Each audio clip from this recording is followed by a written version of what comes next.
ሐኪም ቤት ገብቼ መርፌ ተወግቼ ይሄ በሽታ ከሐኪም ቤት ገብቼ ካርዳንኩ ደግሞ ሰው ቤት እንዴት ነው ገብቼ ምሰራው? ምን አንቺ ለምን አላባደርሽ?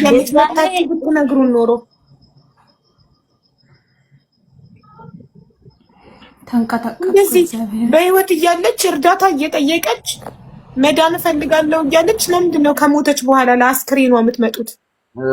አቡ ምናልባት እንትን ረጋ በይና አንቺም ያው የተከሰተ ነገር ተከስቷል። ያው እንደምንም ያው ያለፈ ነገር ነው አይደለም። አንዴ አሁን አንተ መቼ ከቢሮ እንዳወጣካትና ይህን ቮይስ መቼ እንደላከችው እሷ ስክሪንሻት አድርጋ ትላክልኝ። ቀኑን ማየት ፈልጋለሁ። ለምን እሷ ይህን ቮይስ ስትልክልኝ እሱ ቤት ነበረች፣ ኢጃዛ ቤት ነበረች ነው እያለች ያለችው። አንተ ደግሞ ከቢሮ ያወጣት የዕለት ሁለት ነው ሆስፒታል የወሰድኳት ብለሃል አይደል? ታዲያ ሆስፒታል ከወሰድካት ለምን እሷ ብር ቢኖረኝ ኖሮ ሆስፒታል ገባ ነበረ ትላለች? እሺ በቃ ልንገርሽ፣ እሱን ልነገርሽ እኮ ነው። ተረጋጊ ያልኩሽ። እሺ ብዬ ነው ማስረዳው። ለምን አልቸኩልም። ብዙ ማለቴ ሰፋ አድርጌ በማውራት ሳይሆን ረጋ ብዬ ላስረዳሽ። ለምን መሰለሽ ልጅቷ መታ ከቤተሰብ ብር አልተላከላትም ለሕክምና። እኔ ሲንቀሳቀስ ምን ሲሆን በጣም እያዘነች ነበር።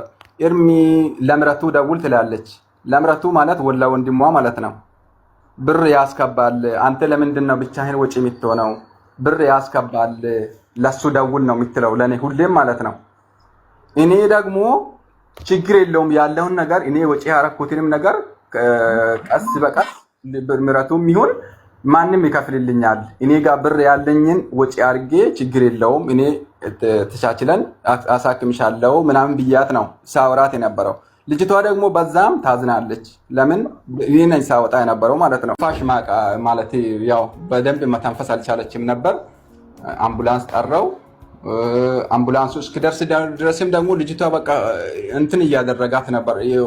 ማለት ያው ሰው ለመሞት ምናምን የሚያሳየው አክቶች አሉ። እንደዚህ አይነት አክቶችን ማሳየት ጀመረች። እኔም ያው ደነገጥኩኝ ምናምን። ወዲያው ለፖሊስ ደወልኩ። አምቡላንሶችን መጥተው እዚህ ጋር ተርበታበቱ፣ አንበዋ ጠመዱ፣ ምን አደረጉ። በዛም በአምቡላንስ ሆስፒታል ወሰዱ። ያው እዛ አረፈች ብለው ዶክተሮቹ ነገሩኝ። ከዛ በኋላ ያን የሞተችበትን ደረሱ ወረቀቶችን ይዤ ፖሊስ ጋር ሄድኩኝ።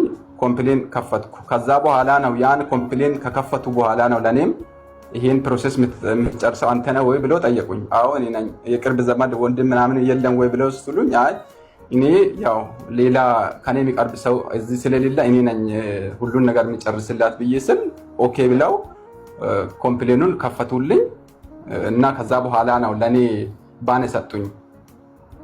ያው አሁን ደግሞ ኤምባሲ ሄጃለሁ። ኤምባሲዎቹ ትናንትና ኤምባሲ ሄጀው ከትናንት ወዲያ በሞተችበት ሰዓት ኤምባሲ አመለከትኩኝ። ደወልኩላቸው፣ ተከታተሉ ልጅቷ እዚህ ሻርጃ አልቃስሚያ ሆስፒታል ላይ ያው ህይወቷ አልፎ እዛ ናት ያለችው ተከታተሉ ብዬ ኤምባሲ ደወልኩ። በሰዓቱ ያው ኤምባሲ ቢዚ ሆኖ እንዲሆን እንጃ ያው ምላሽ ቶሎ አልሰጣም። በአካል ትናንትና ሄድኩኝ።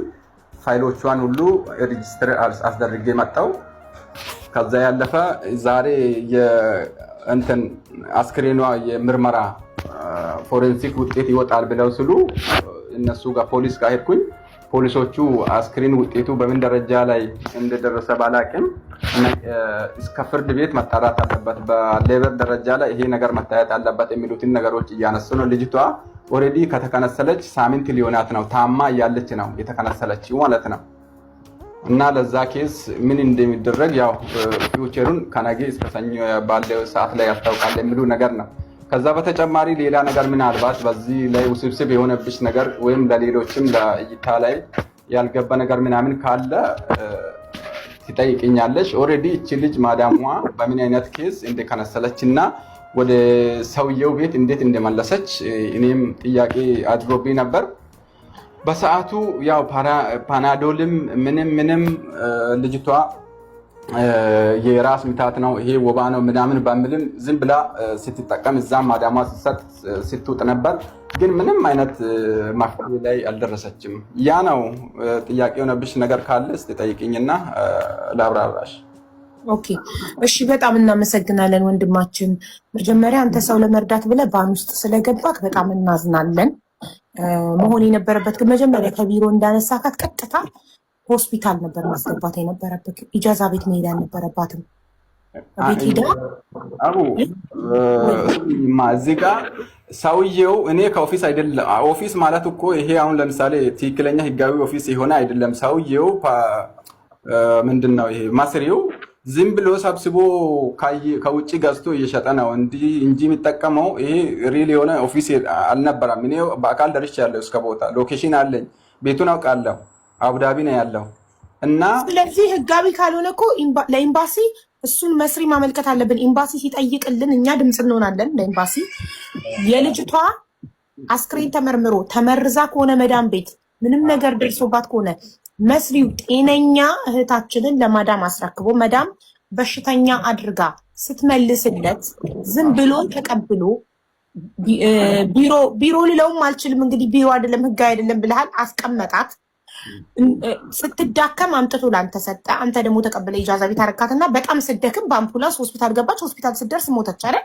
አይደለም ኢጃዛ ቤት እኮ አይደለም። ማታ እኮ ሐኪም ሆስፒታል ነው ሄደችው። መጣች። በመጣችው ሰዓት ሆስፒታል ሄደች።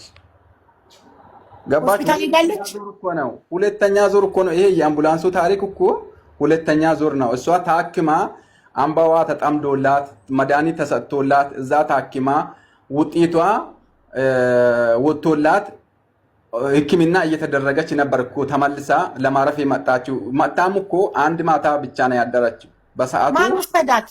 ከቢሮ እንትና ኤልሻዳ እያለችን ከቢሮ ቀጥታ ቤት እንዳመጣቻት ነው ኢጃዛ ቤት እንደመጣችን የነገረችን። ማን ነው የነገር? እኔ ከኔ በላይ የሚያውቅ አለ እንዴ ስለ ልጅቷ? ኤልሻዳ የምትባለው ልጅ ከአንተ በላይ ያለችን ከቢሮ ቀጥታ ኢጃዛ ቤት ነው የገባችው ነው ያለችን።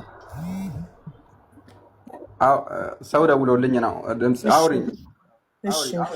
ዘግቻለሁ። እሺ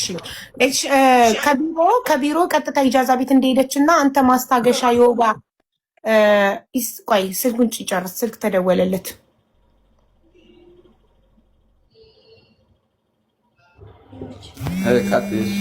ጨረስክ? እሺ የወባ ማንቀጥቀጡ ወባ ነው ብለክ የወባ መድኃኒት ገዝተህላታል?